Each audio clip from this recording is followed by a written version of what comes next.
बिस्मिल्लाहिर्रहमानिर्रहीम, अस्सलाम वालेकुम नाजरीन। मैं हूं बाबर हयात और आप देख रहे हैं 24/7 उर्दू न्यूज पर बाबर हयात शो। नाजरीन, आज भारतीय क्रिकेट का एक बहुत बुरा दिन, भारतीय क्रिकेट के लिए एक बहुत बड़ा झटका और खास तौर पर उस भारतीय टीम के लिए कि जिसके बारे में कहा जा रहा था कि वो पाकिस्तान में होने वाली चैंपियंस ट्रॉफी के एक जिसको आप कहते हैं कि एक विनर के तौर पे उनको देखा जा रहा था। खुद उनके चेयरमैन साहब, जो उनके क्रिकेट बोर्ड के सेक्रेटरी हैं, जनाब जय शाह, वो कहते हैं कि अब हमारी निगाहें जो हैं वो चैंपियंस ट्रॉफी पे लगी हुई हैं। उस चैंपियंस ट्रॉफी की तैयारी का आगाज किया है भारतीय टीम ने और शर्मनाक शिकस्त का सामना करना पड़ा है। ऊंचे नाम, फीका पकवान, बड़े बड़े खिलाड़ियों के होते हुए श्रीलंका की नातजुर्बाकार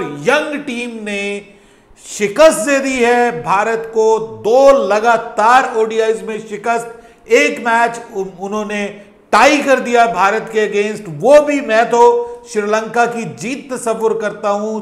आखिरकार इंडियन क्रिकेट कहां जा रही है, किस सिमत में जा रही है? नया कोच गौतम गंभीर, T20 में उन्होंने कमाल जबरदस्त कॉम्बिनेशन बनाया, श्रीलंका को शिकस्त दी, लेकिन यहां पर ओडीआई में कहां गया कॉम्बिनेशन? बड़े बड़े नामों के साथ भारत की टीम शिकस्त से दो चार हुई है और बड़े सवालिया निशान उठ गए हैं भारत की इस शर्मनाक शिकस्त पर। लेकिन श्रीलंका के लिए आज बहुत बड़ी रात है, क्योंकि श्रीलंका के क्रिकेट फैंस को यह मौका अब 1997 के बाद देखने को मिला, जब एक ओडीआई सीरीज में श्रीलंका ने भारत को शिकस्त दी है। 1997 से लेकर आज तक यह काम नहीं कर पाई थी श्रीलंकन टीम। लेकिन मुश्किलात में घिरा हुआ श्रीलंकन क्रिकेट बोर्ड, वो क्रिकेट बोर्ड जिसको पाबंदी का सामना करना पड़ा, ये रिसेंटली आपने देखा कि पाबंदी लगा दी गई,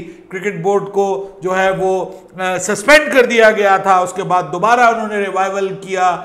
वो बड़े नाम टीम के अंदर मौजूद नहीं हैं। 6 प्लेयर्स ऐसे थे कि जो आज के मैच में मौजूद नहीं थे, बड़े बड़े प्लेयर्स मैच का हिस्सा नहीं थे, लेकिन उसके बावजूद यंगस्टर्स ने परफॉर्म किया। अविष्का फर्नांडो ने वो 90s में जबरदस्त किस्म का स्कोर किया और 248 रन उन्होंने स्कोर किए, जबकि जवाब में किंग विराट कोहली के होते हुए, रोहित मैन शर्मा के होते हुए, कुलदीप यादव के होते हुए, मोहम्मद सिराज के होते हुए, इंडियन क्रिकेट के प्रिंस कहलाने वाले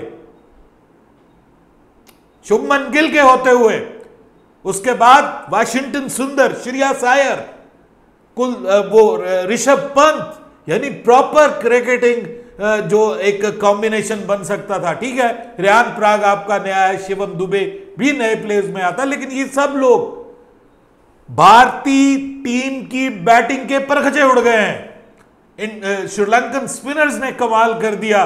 क्या जबरदस्त किस्म की वेला लगेगी बॉलिंग, हमारे खिलाफ भी उसने कमाल किया था।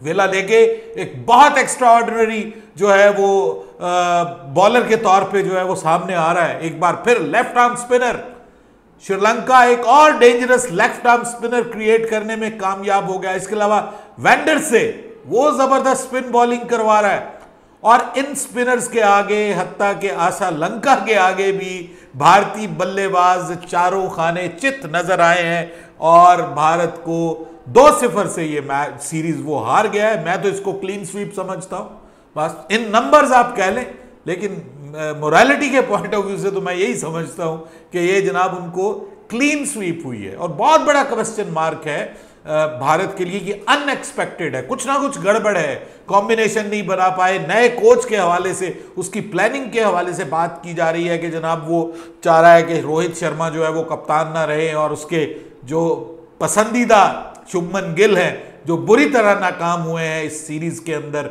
इस ओडीआई सीरीज के अंदर, जिसको वाइस कप्तान बनाया गया है, उसकी अपनी कारकर्दगी के ऊपर सवालात उठते हैं। विराट कोहली, बड़ा नाम, क्रिकेट की दुनिया में अपना नाम मुकाम रखने वाला, ये किंग ऑफ क्रिकेट कहलाने वाला, 3 लगातार मैचेस में एलबीडब्ल्यू आउट, बैटिंग टेक्निक के ऊपर प्रॉब्लम, स्पिन ट्रैक्स भारत में नहीं बनते। फ्लैट ट्रैक्स के ऊपर लोग कहते हैं भारत परफॉर्म करता है अपने मुल्क के अंदर और घर के शेर बाहर जाकर ढेर हो जाते हैं।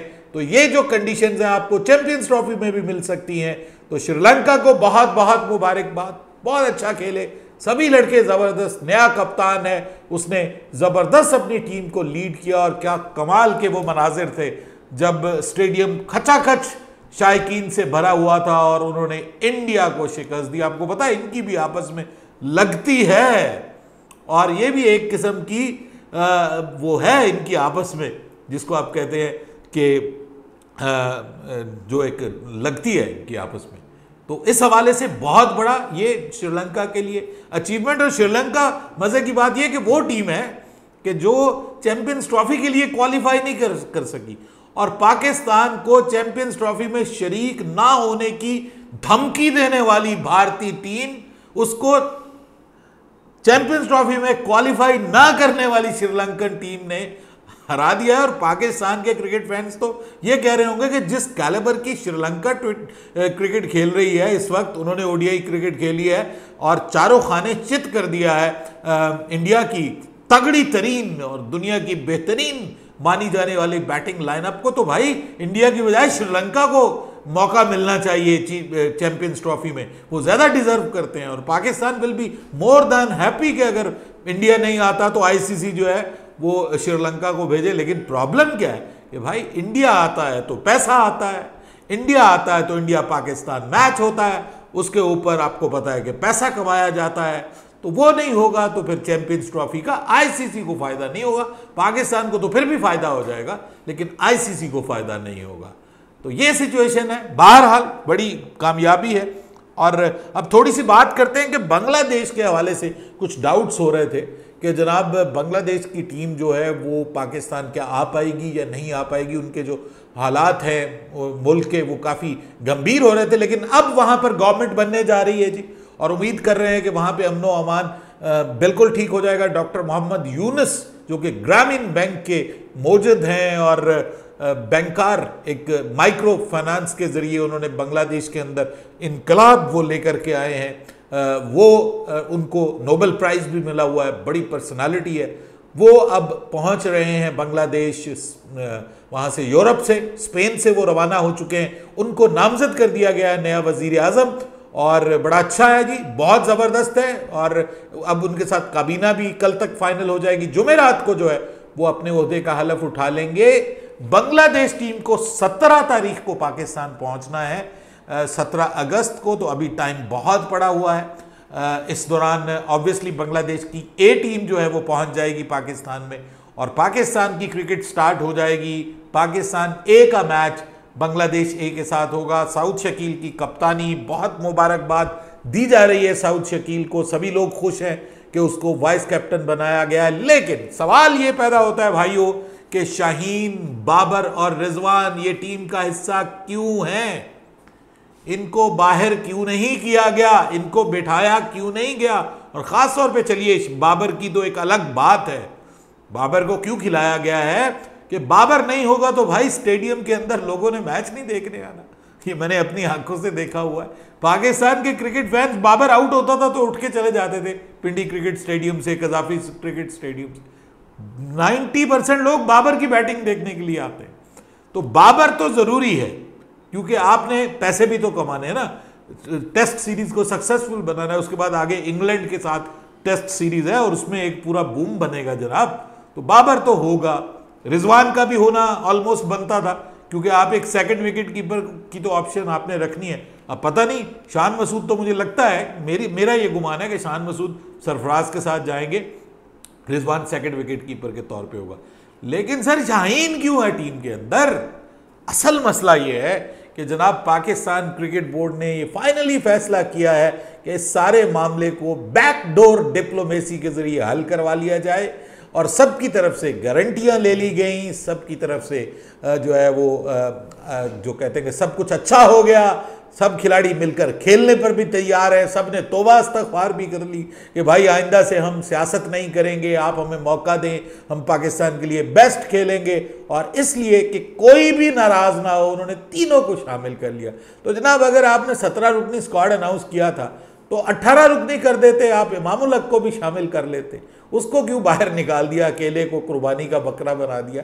वो इतनी बुरी टेस्ट क्रिकेट तो इमामुल हक ने भी नहीं खेली हुई। लेकिन प्रॉब्लम यह है कि आपने अगर मेरिट के ऊपर फैसला करना है तो फिर आप इनको रेस्ट दीजिए। ठीक है, सिलेक्ट कर लिया, शाहीन शाह अफरीदी को भले टीम के साथ रखिए, लेकिन उसको कम से कम एक टेस्ट मैच में रेस्ट दीजिए, उसकी जगह मीर हमजा को मौका दीजिए, उसकी जगह मोहम्मद अली आए।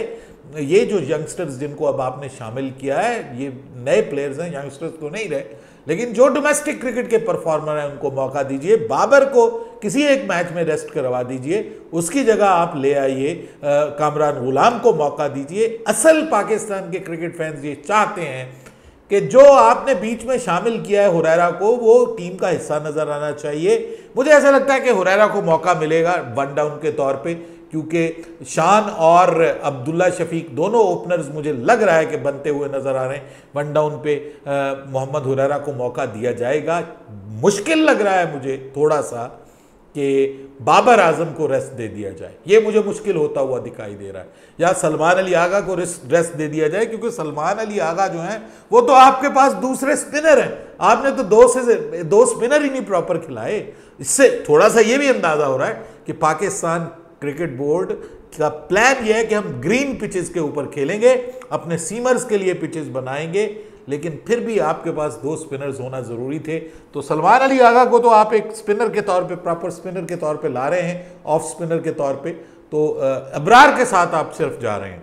तो ये एक सवाल बनता है कि आपने जनाब अगर कुशन ही नहीं रखा कोई, तो फिर क्या करेंगे यहाँ पे? आपके पास तो कुशन ही नहीं है कि कोई भी मेहरान मुमताज़ जो है अगर ए टीम में अच्छा परफॉर्म करता है तो लेट्स होप कि उसको इंक्लूड कर लिया जाए और वो कुछ एक्स्ट्रा ऑर्डिनरी परफॉर्मेंस अगर दिखा जाते हैं।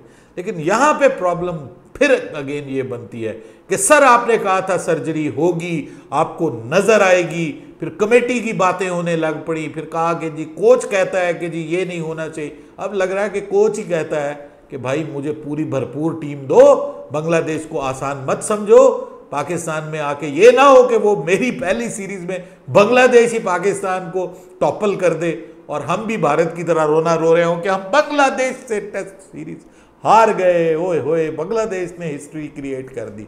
कुछ भी हो सकता है, इसलिए मुझे लगता है कि सब सेफ खेला गया है और कुर्बानी का बकरा अलबत्ता इमाम बन गया है। लेकिन क्या करें, आपने किसी ना किसी को तो बिठाना ही था ना। इमाम आउट तो नहीं हुआ, 54 की एवरेज से वो आउट नहीं हो सकता टेस्ट क्रिकेट से, दोबारा कम बैक करेगा तो हम उसको मोस्ट वेलकम कहेंगे कि आ जाइए जनाब, दोबारा मौका आपको दिया जा रहा है। लेकिन आपको ये जो प्लेयर पावर है इसके आगे झुकने से बेहतर है कि आप नए टैलेंट को मौका दीजिए, उनको खिलाइए, उनको जगह भी दीजिए प्लेइंग 11 में। सिर्फ स्क्वाड का हिस्सा बना के पता नहीं कितनी सीरीज में कामरान गुलाम को आप लेकर के गए हैं, बाहर ही बेचारा बैठता पानी पिलाता ही वापस आ गया है। काफ़ी अरसा हो गया, 2-3 साल से वो बेचारा डोमेस्टिक में परफॉर्म कर रहा है, उसको भी अब मौका मिलना चाहिए। अपनी राय दीजिएगा कमेंट सेक्शन में। बाबर हयात को इजाज़त दीजिएगा। अल्लाह हाफिज़।